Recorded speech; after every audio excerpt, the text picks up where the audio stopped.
Okay, Barb, here we have we're going to use a vacuum seal bag. This is different than a standard vacuum bag because it doesn't have any of those little cross hatches on the inside.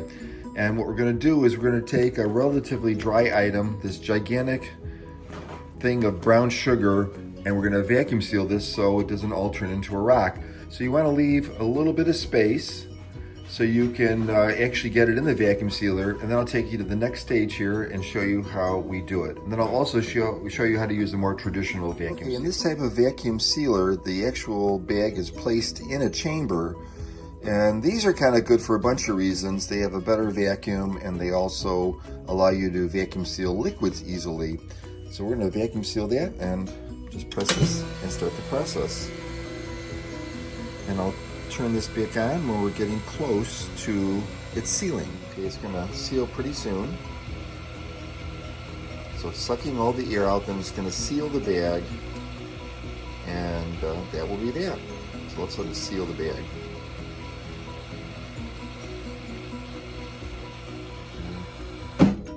Sealing the bag, and it's gonna let all the air out.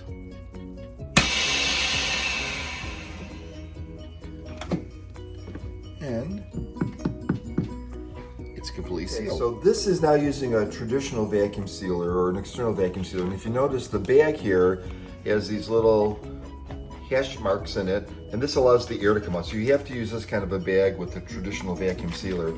And what I have here is some bacon that we didn't use up, and I'm going to try to vacuum seal that, get it in the bag, kind of shove it in.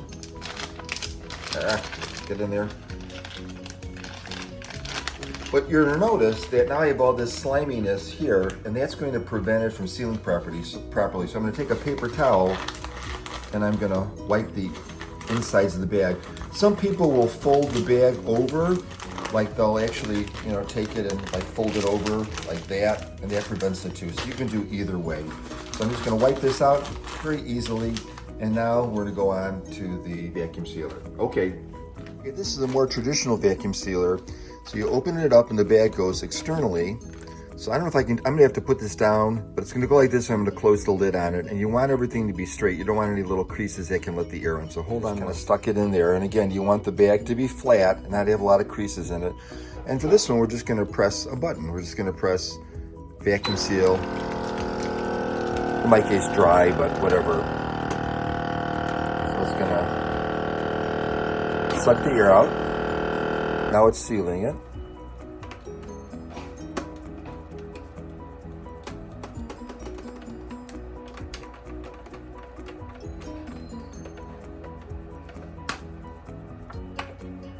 It's taking a long time, and now it's done.